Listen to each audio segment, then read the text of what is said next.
Good afternoon, everyone, and welcome. I'm Emanuele Cresoni from the Hong Kong Polytechnic University, and I will be the host for this session. It is my personal pleasure and honor to introduce the keynote speaker, Professor Yue Zhang from Westlake University. Professor Zhang obtained his PhD from the University of Oxford with a dissertation on discriminative learning approaches for the statistical learning of Chinese under the supervision of Professor Stephen Clark. Later, he worked as a postdoc in Cambridge University and for 6 years as an assistant professor of natural language processing at the Singapore University of Technology and Design. Finally, in 2018, he started his current position as an associate professor at Westlake University. Professor Zhang produced many fundamental contributions in NLP, and his works have received almost 9,000 citations on Google Scholar. Since the years of the PhD, he worked on Chinese language processing on tasks such as word segmentation, named entity recognition, and dependency parsing. He wrote on many other topics, which would be impossible to list in this short presentation, but let me just cite sentiment analysis, information extraction, constraint text generation, and financial natural language processing. And last but not least, I want to mention that he co-authored the textbook Natural Language Processing, a Machine Learning Perspective for Cambridge University Press, which came out in the spring of this year. The title of his talk for today is Guiding Document Encoding for Sequence-to-Sequence Tasks, a self-constraint method. So let me leave the floor to Professor Zhang, please. Thank you. Thank you very much for the introduction. And thank you for PACLIC for your invitation. I'm very glad to give the talk. Let me share my monitor.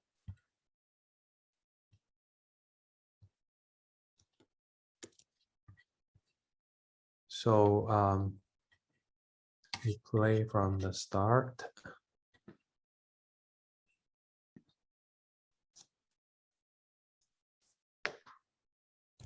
Hi everyone, do you see my screen? Can you see my shared screen? I can see. Yes.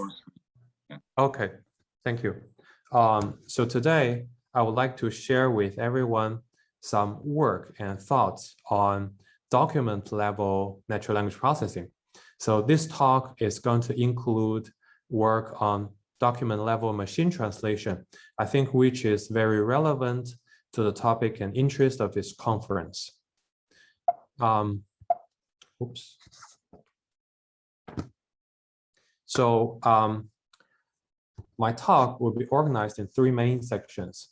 So first, I'll discuss document level natural language processing a little bit in general, and then I'll move on to the machine translation issue before I continue with a summarization task. So first, I did a brief survey of the number of papers published in recent years about document level NLP. And you can see a clear trend of increasement in terms of the number.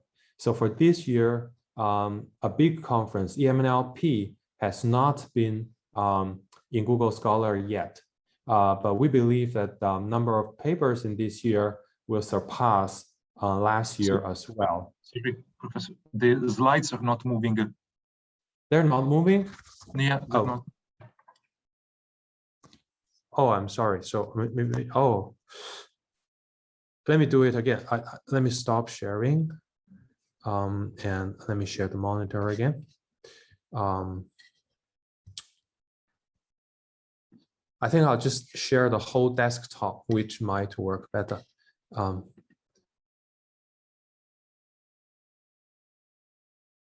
Okay, do you see it now? My apologies.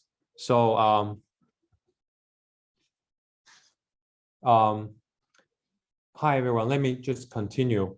So these are the 3 parts of the talk, and I just discussed the trend of the number of document level NLP papers I surveyed from Google Scholar. And you can see that the trend is increasing. And you can also see that there are several main tasks of concern on document level NLP, which include notably machine translation, sentiment analysis, and several information extraction tasks. So in fact, the variety of document level tasks are quite large. So I just list a few here. So one is a traditional task coreference resolution, where you're expected to extract all dimensions of the same entity, same entities from a document. And in this case, we have two person names, which we extract from this document. So another traditional task related to document is discourse parsing. So this picture shows a rhetoric structure of a document where you can see there are supporting evidences, there are contrasts, there are coordinations between basic discourse units. One task that has been receiving increasing attention as well is summarization. So intuitively, the input is a long document, and the task is to condense the content into a short abstract. Here is another task that I see a strong increase in research attention in recent years. So this argument mining task is to extract stance statement, as well as the supporting and attacking evidences from a document. You see, these are argument relations or argument structure extraction. Another task that takes a whole document as input rather than a sentence is machine reading comprehension, where you're given a passage and a question. The task is for the machine to find a relevant answer to this input question in the input passage. Of course, there are a lot of traditional tasks on the sentence level, but recent years, people have begun to shift their focus onto documents. So relation extraction is one typical task where the algorithm finds the correlation between entities in an input. For example, there's a person affiliation relation, or there are geolocation organization relation as well. So in this document, if you want to figure out that the particular place is located in Sweden, you have to integrate evidences from two different sentences, which are highlighted in red.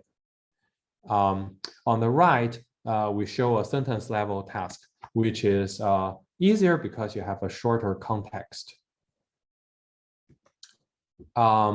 Another information extraction task is event detection, where you need to identify the trigger and the arguments from input text. So in the document level, this task is more difficult because the trigger and argument might be from different sentences. Dialogue systems has recently received increasing research attention as well. So there's a task called dialogue response generation, where you're given an utterance. The algorithm is expected to give a response in return. And there has been work considering the whole dialogue history or even more related dialogues as a larger context. Although this is a discourse level NLP task, it is also related to the topic I discussed. It's we can regard a dialogue as a long document. And finally, we have document level machine translation. So MT has been traditionally dealt with in the sentence level. So we train a machine translation model by breaking parallel corpus into parallel sentences. And then we translate sentence by sentence. But recently, as the increase of computing power, people began to look at how documents can be translated as a whole. And this gives higher quality in terms of coreferences and discourse, etc. Of course, you can immediately see that there are challenges when our input switches between from sentences to documents. So, for example, in this case, which we just saw, if you want to extract event information, you need to identify correlations between event triggers or predicates and their arguments. So in this case, the person rented a truck and then did not pay the insurance. And then the truck has some problem, was destroyed. So if you want to extract this event information, we need to integrate coreference information from different sentences. And here is one example about machine translation. So the first example shows an English to a foreign language translation. It consists of two sentences. The dog could not cross the road. It was too dark. So in order to translate the second sentence, maybe we need to have an understanding of the corresponding context to decide whether it was a coreference or it only mentions the environment. And the second and third examples are extracted from the paper I show on the bottom right. So these are English to Russian translations. In order to translate for the second example, the verb did. So we need to understand what did refers to in order to determine the morphological features in the corresponding Russian word. So similarly, in the third example, we have your return and your mind. In English, the singular and plural forms of this pronoun are the same, but in a morphologically rich language, we need to identify whether this is singular or plural, so which requires a larger, even larger context in the document.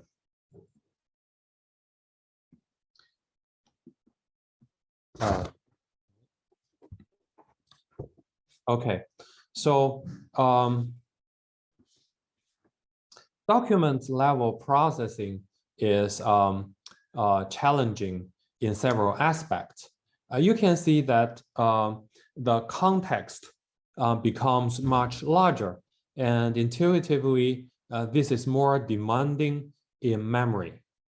And also, the context is larger. You need a better modeling technique to determine the focus, to resolve more ambiguities that results from exponential combinations of basic semantic units. And one more difficulty is that the training data that are currently available for document level NLP are much less compared to those in the sentence level. Let's take machine translation, for example. So we're already talking about tens of millions of training instances for WMT dataset, but for document level, we are still in terms of tens of thousands. The same thing happens for other document level tasks. All right, so how do people deal with document inputs in general? So there are two main strategies on it. So the first is, how about we discard some correlation between sentences so that the basic sentence level modeling technique can be directly applied to documents. So there have been people working on sentence by sentence neural representation, and then feeding these representations for representing the document. A strategy that is similar is segment by segment encoding. So this paper is still the state of the art for coreference resolution. However, due to limitation for the input size, so the representation models can only handle, for example, 512 tokens at a time. So the authors dealt with the length issue by breaking the document into segments like 512 tokens, and then encoding each segment separately. Therefore, it sacrifices interconnection between these segments. So for document summarization, text summarization, people also take a even more severe, they even lose more information. They cut the document, keeping only the first 512 tokens or 1024 tokens, etc., to feed into a single encoder model. So basically, whatever size the encoder can take, we just truncate the document. All right. So the first type of method, they sacrifice interconnection between sentences. And there's a second type of method that gives attempts to encode the document as a whole. For example, this infinite former method tries to use a fixed size memory to encode the whole document. And then in return, the trade-off is the granularity of information stored in this fixed memory. So the longer the document is, the less precise the encoding is. So another method to strike for a balance between this range and accuracy is a hierarchical encoding. So while we encode each sentence as a unit, we can take a next layer of encoding to combine sentence level representations into a document level structure. So sort of it keeps a coarse-grained modeling of sentence and sentence correlations. So there has also been consideration on a combination of document level information integration and local information integration. For example, for both long-former and big bird, they take a transformer structure where the attention ranges are split into local window and global attention. So sort of in this way, we keep information exchange both between words within a local window and across different sentences. So Big Bird also takes some random attention ranges to allow richer information interaction. So there has been some work also considering flexible span size or flexible attention range. On the left, this method gives flexible span ranges for local information integration. So in contrast, a reformer tries to identify correlated semantic tokens before we allow information integration within this similar semantic tokens. All right. So that is a brief review. So basically, we see a lot of different methods to strike a balance between the context range we take care of and the fine granularity of information integration. So I want to use this picture as an example to illustrate the contrast. So if we only have a fixed size of attention, maybe we can put all the attention to a local range. So similar to sentence encoding or hierarchical encoding. However, if we see this picture, we don't know whether the focus, the item on focus, or the butterfly is in a forest or in a room or what it is doing. We lost the context information. Or another strategy to take is to have a blurred picture where we have a long context. We encode both the item and the context.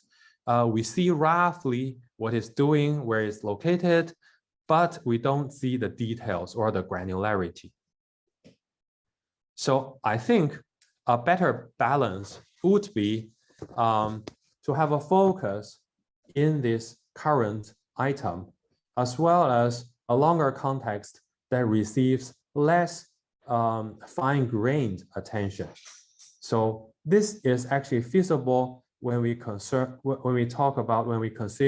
very specific problems. So let us use machine translation, for example, to illustrate this issue. As I mentioned earlier, so the traditional solution for a long document processing is sentence by sentence or segment by segment. So for document level machine translation, people began by taking this approach as well. So the basic idea is to translate a document sentence by sentence, but when each sentence is translated, we consider some local context, such as the previous sentence or the previous few sentences. Of course, this kind of method loses context information from longer document background. So in this example, the reference talks about some building materials and some discourse information, and you love it, and we can't give you enough of it. So basically, this whole document consists of 3 different sentences.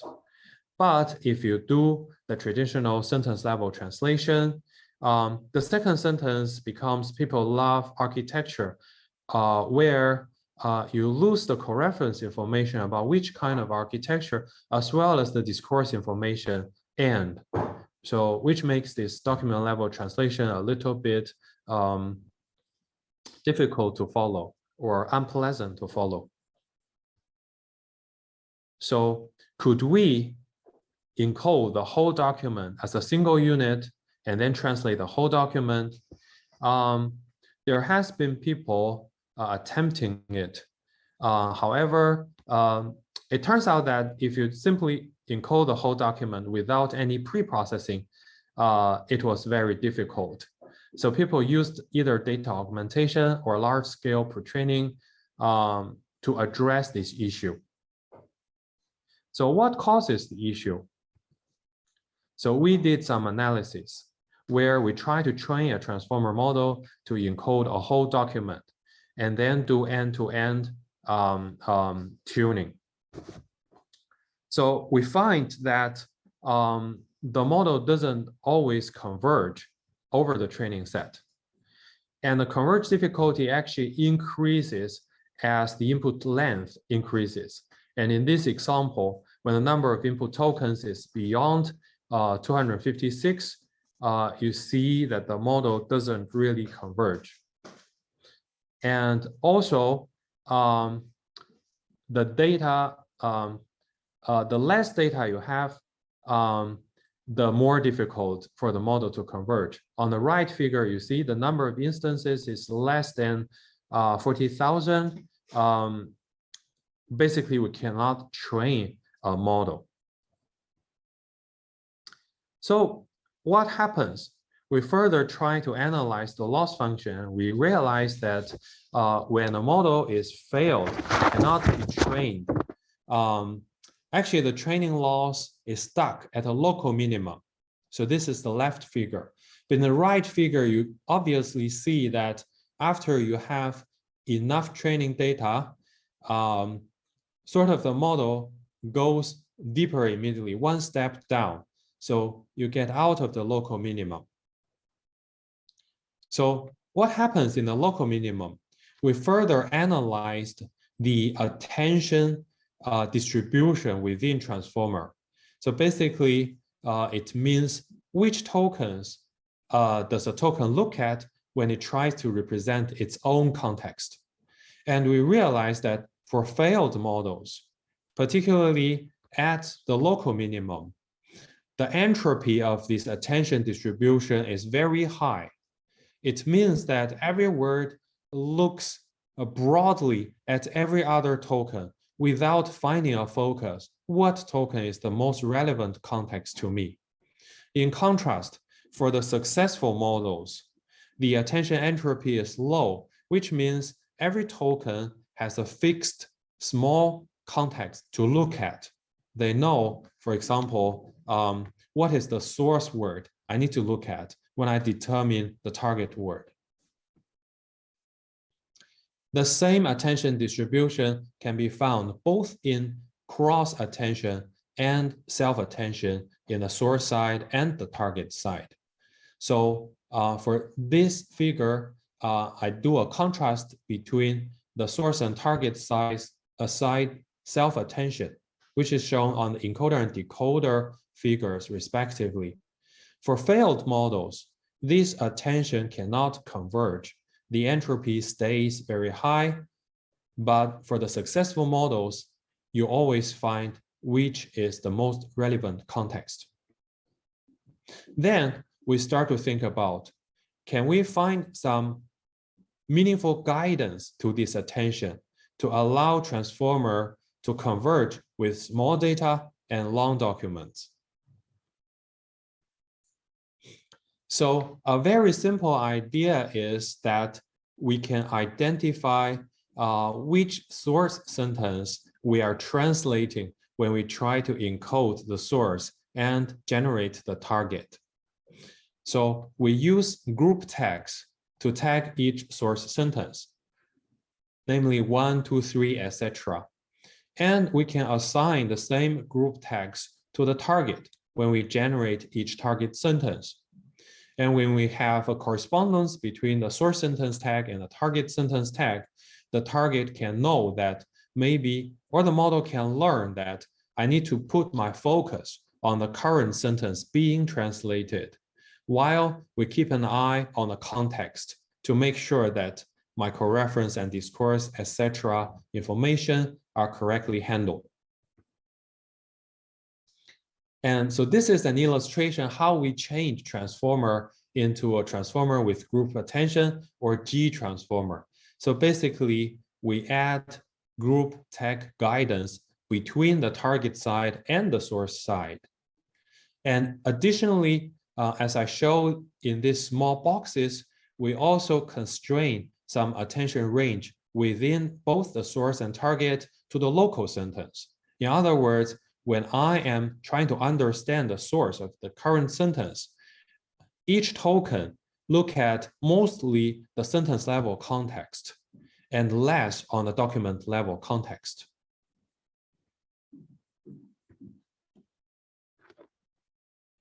So here is an illustration of the attention locality that I just mentioned.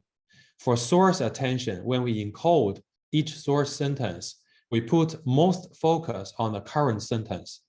And for cross attention, when we are generating each target sentence, we put our focus mostly on the current source sentence we're translating from. In addition to this local attention constraint, we also allow some global attention heads, global attention in the top encoding layers in the transformer model, so that we keep track of the larger context deliberately. So with this being installed, we can look at the cross-attention entropy again. So the three curves shows that the attention entropy for the global context as well as the local context in group attention. And we have transformer as a baseline to compare to. As you can see, transformer takes much time before it converges to figure out where to look at in the attention. In contrast, for both the global attention and the local attention mechanism in our G transformer model, we converge relatively very fast. And the local attention has a very low entropy, which means you do find where to look at. Because of this guidance in attention, so the model can converge more easily. So these are the converge curves for this for the transformer and G transformer. As you can see, as the input size increases, transformer fails to converge, but G transformer shows a very constant score trend. And also, when the data size is smaller, transformers see a sudden decrease into non-convergence, but G transformers form is more smooth, which means that the performance increases steadily as the number of training instance grows. So after we realize, okay, this convergence issue and attention focus issues have been fixed, the performance should increase. So these are some main results.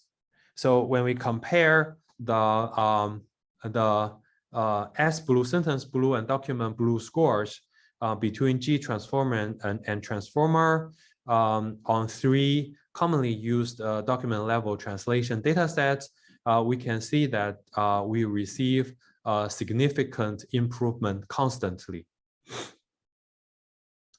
So, and this contrast shows the comparison when we have pre-training at hand.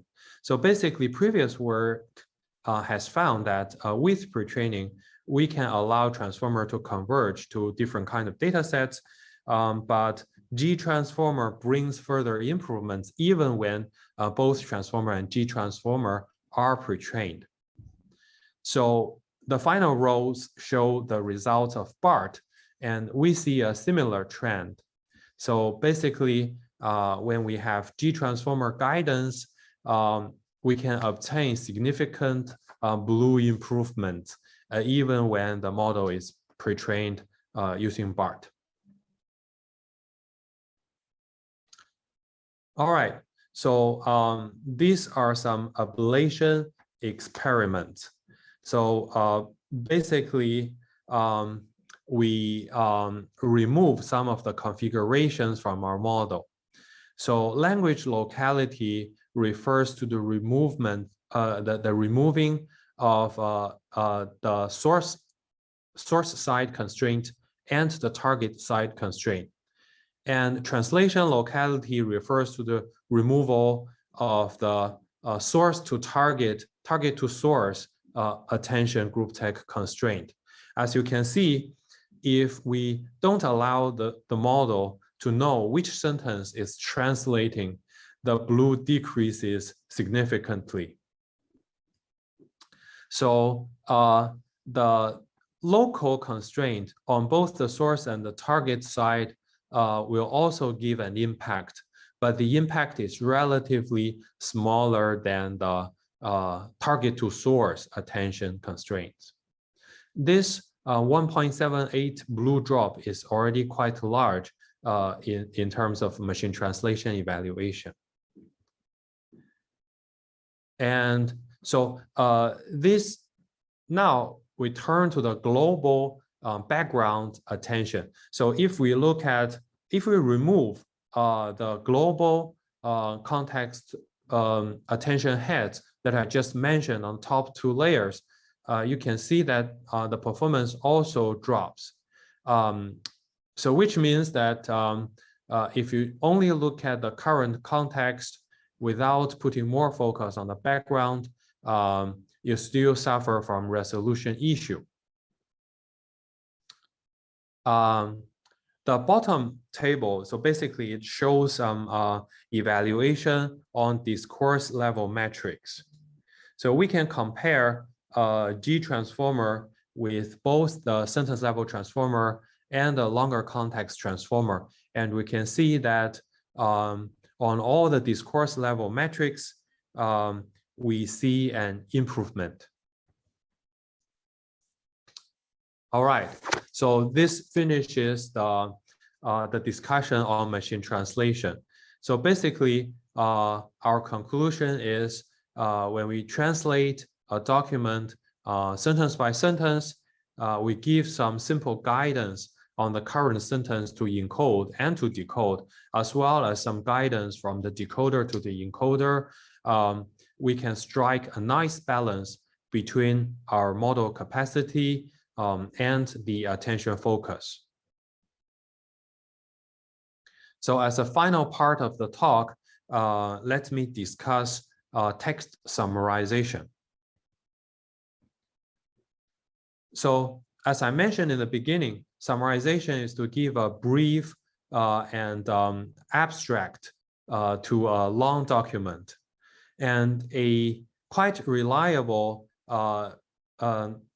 summarization method is extractive summarization. So basically, we look at the original document and we find sentences or phrases that are the most representative of the main content, and then we extract them out. And so in this example, a criminal turned himself in and he was sentenced to jail. So basically, an extractive summarizer identified two sentences that best represents the original meaning of the input document. But you can see that the extracted summary, although faithful to the original document, they are a little bit not so coherent. And there are some redundant information in the first extracted sentence as compared to the gold summary. So one of the research direction for summarization is to apply a sequence-to-sequence model, similar to that of a machine translation model, to rewrite the extracted summary. So basically, this model is trained to turn every extracted sentence into a sentence that is more like a gold standard summary. However, so this kind of rewriting is like the picture on the top right. When we try to rewrite each sentence in the extracted summary, we are sort of short of context. So which makes, for example, the person name, the mentions of entities a little bit abrupt. And there is a loss of coherence as well. So we can take a full abstractive approach to summarization where we apply a sequence-to-sequence model to encode the original whole document and then to generate a whole summary. So this method is a little bit analogous to the picture on the top right, where we are a little bit blurred. We don't have a focus. And in the end, we might have some faithfulness problems. So this original document talks about car washing. It mentions that only 12% of people do car washing regularly. And 5% of the surveyed people said that they asked their children to wash the car. However, if you look at the abstractive summary, so a summary generated completely by looking at the whole source, you realize that the 5% has become 12%, talking about people asking their children to wash the car. So basically, the summary mixes information from two pieces of evidences in the original context. So this shows that a loss of focus or a focus in the whole document can cause some issues. All right, can we have the best of both worlds? So basically, can we sort of rewrite an extractive summary, but while at the same time integrating some evidences, some entity mentions from the original document? So that is question. Of course, as you can guess, we turn to guidance as well. So this is an example. So in a source document, the extractive summarizer identifies 3 different sentences as the summary. But these 3 different sentences, when put together, are not so coherent, and there are some coreference issues. So when we extract the summary, we look at these sentences, and we sort of we rewrite and put them together while looking at the document context. So we use tags to guide the rewriting of the first sentence, the second sentence, and the third sentence respectively, but we keep an eye on the whole document. So the model structure is like this. So we encode this whole document using one transformer model pre-trained using BERT. And then when we rewrite the generated summary, we basically put group tags on the extracted sentences in the original document. And then we have group tag alignment between our decoder or the summary being written and the original document, and in particular, the tagged extracted sentences. So that basically we are generating a summary by looking at the whole document, but with group tags on the extracted sentences. So, but there is some complication in this implementation, which is a little bit unlike document level machine translation. When we do summarization, we might see cases where the gold summary has a different order compared with the original document in terms of where the evidence is extracted from. So, but for training, we know this alignment because we can use word matching to know which sentence the gold summary sentence corresponds to. So there's no problem during training. But during testing, we don't know beforehand how to organize the evidences into fluent and coherent summary. And we take a very simple approach. So we just do the summarization monotonically. We put the first evidence first, second evidence second, and third evidence third.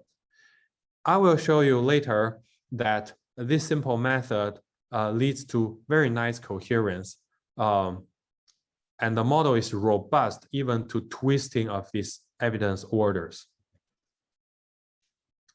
All right, let me share with you some results first.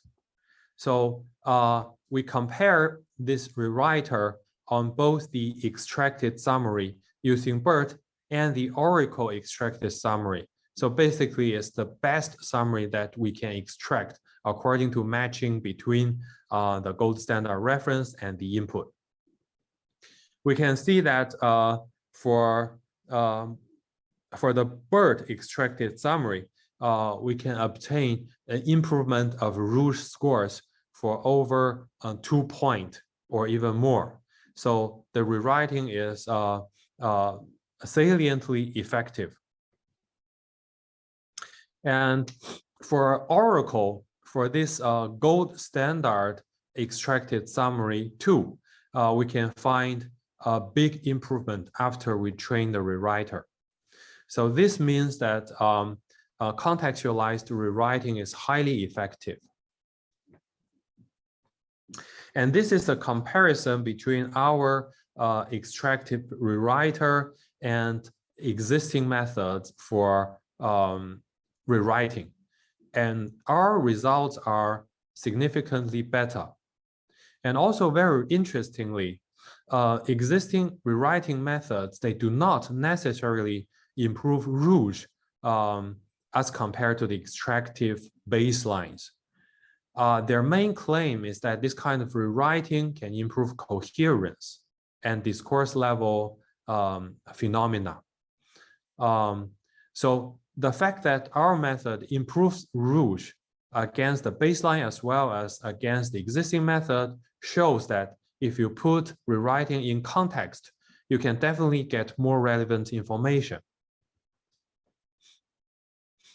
And the previous table, we only have one baseline extractive summarizer.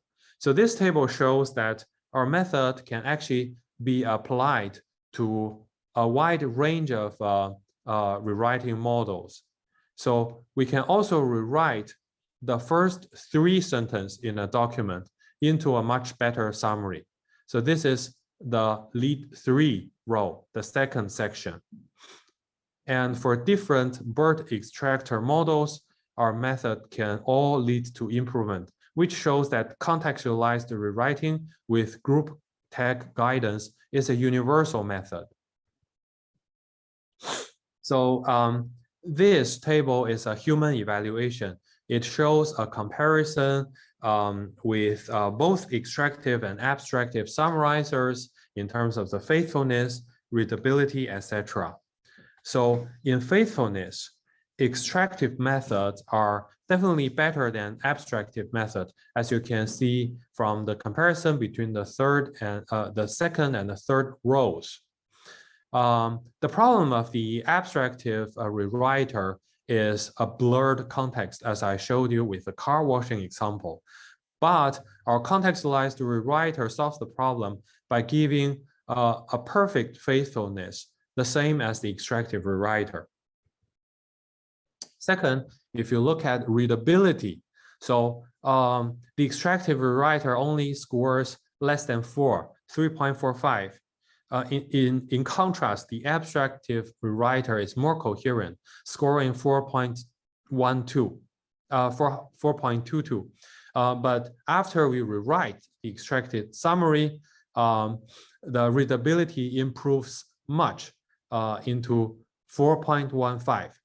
And similar things actually is observed for conciseness.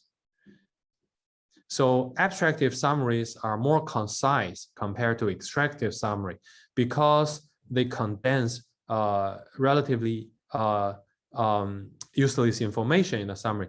But an extractive rewriter have to extract the sentence as a whole and therefore suffers from lower conciseness. By rewriting, we actually compress the extractive content and score it higher. So finally, so for informativeness, actually, we obtain higher recall. So compared to both the abstractive and the extractive summarizers. And this can definitely explain why we have a higher Rouge score in the end. And here is a case study for reduced redundancy. As you can see, this may be a very extreme example where the original document has a lot of duplications. But after we condense the 2 sentences from the original document, the summary is much, much shorter and without information overlap between the 2 summary sentences. And we also collected some statistics on how many sentences are rewritten, how many sentences are simply compressed, and how many sentences are unchanged. And the information is shown in this pie chart. And below, we give an example of the sentence that is compressed. As you can see, some phrases in the sentence, which is relatively less important in the summary, is removed after compression. Now, finally, as a final example, let's move to the reordering issue that I just mentioned earlier. So in the original sentence, the evidences are tagged 1 and 2 respectively. So if we basically follow the default setting, which is to put evidence 1 first and evidence 2 second, you can see the name is put first. And then in the second sentence, you have he, a coreference to the name. But interestingly, if we deliberately twist the order of the two evidences by tagging the first evidence as 2 and the second evidence as 1, then the rewritten summary basically follows the 2-1 order in their main content. But very interestingly, the person name is again put first, and the coreference, the pronoun he, was put into the second sentence. So this shows that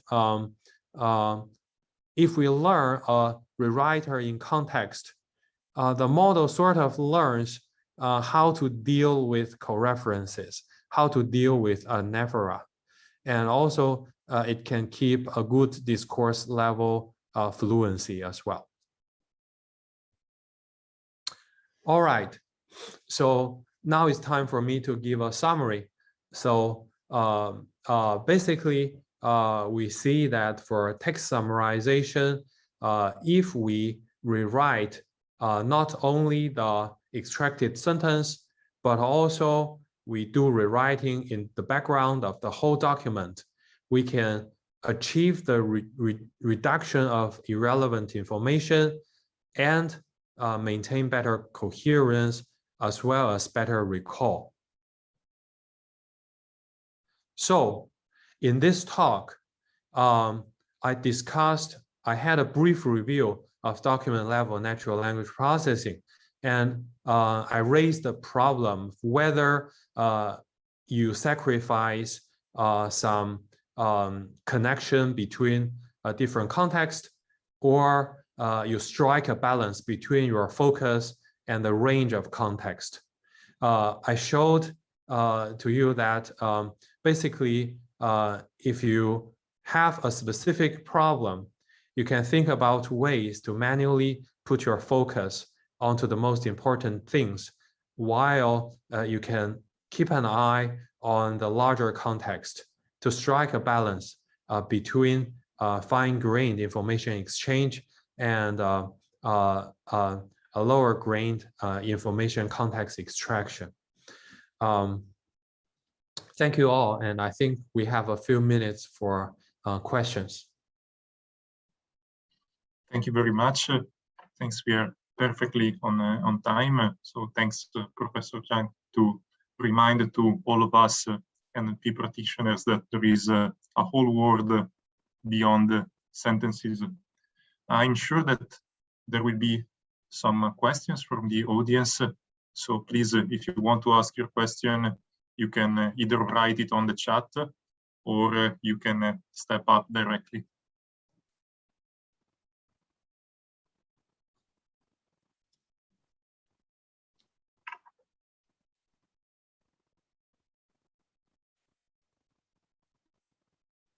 I see no question for now on the chat, so maybe I can break the ice. So I had first a question specifically towards the end of the second part of your presentation. Yeah, in one of the slides, I wonder if you can go back to the slide in which you were evaluating for different discourse level features.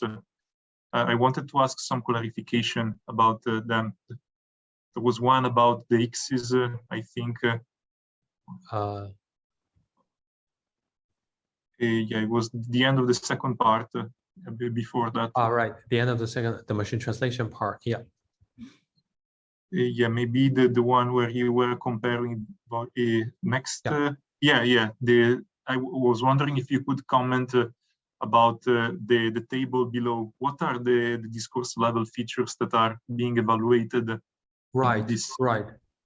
Yes.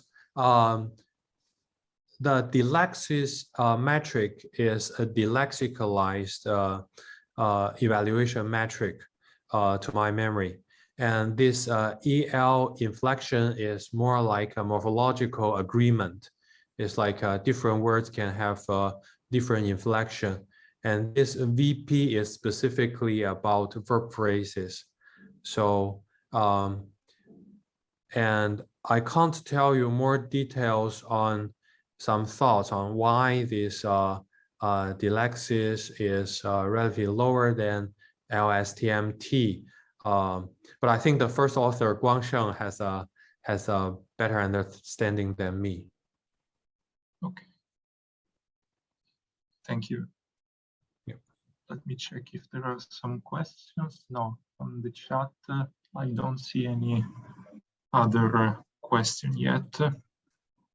So maybe oh yeah. Can I? Yeah. Sure. I'm Junior Huang from PolyU. Can I ask a very quick sort of question? I mean, this is not directly related to your main study. You're talking about agreement and electricity and stuff, right? So what happens if you apply to a language that has poor morphology, such as Chinese? What could be applied in this area? Right. I think this is a good question. So in Chinese, I think there's not too much to say about morphology, but so for coreference information, I can think about a lot of zero pronouns or pro drops in a discourse level context in Chinese.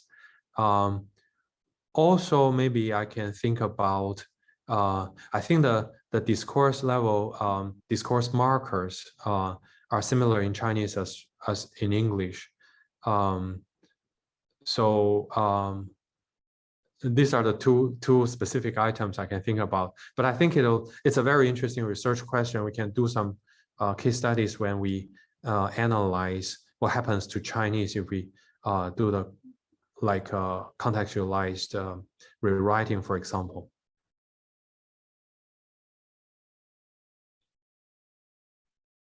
And if there's no other question, I have a follow-up issue is that in not as much in Chinese, but there are a lot in other Asian languages such as Japanese and Thai. There are a lot of honorifics and a lot of differences of this reference, the name entities, when you're writing in different style, different sort of power relations. So again, I mean, this might not be the core of your study today, but that will definitely affect the name entity recognition and the coherence of the text, right? So how would that be resolved, in the sense that if because of these kind of linguistic requirement that when you have talking about different people, these reference need to be changed. How and even the style need to be changed. The language need to be changed a bit. So how would that how would that affect the coherence of the whole text? Right. I think that is also definitely quite relevant to context. I think it's a little bit similar to the example of English to Russian translation, right? So for Russian, it's mostly about morphology, but maybe for Japanese, the way you address a person depends on the context as well. So a better understanding of the previous sentences can help you better deal with it. So this is just a general intuition, but I think in terms of modeling techniques, the things can be similarly dealt with, or to put it in another way, we only have a very limited number of language-specific techniques in the dominant model that we use, right? So no matter what is the language, we tokenize it and we encode it in a typically transformer architecture. So if we consider this fact, so the language-specific context is all handled by the same method. So its effectiveness is also largely empirical, I guess. I don't know whether this is this completely answers the question, but it's sort of my current understanding. Thank you. Thank you. Thank you very much to our speaker again. I had another question, but maybe we are running out of time, so we can keep on discussing on the chat. So I dedicate a virtual applause to our invited speaker, and I will move to the next session. Thank you very much. Thanks. Thank you, everyone. Thank you.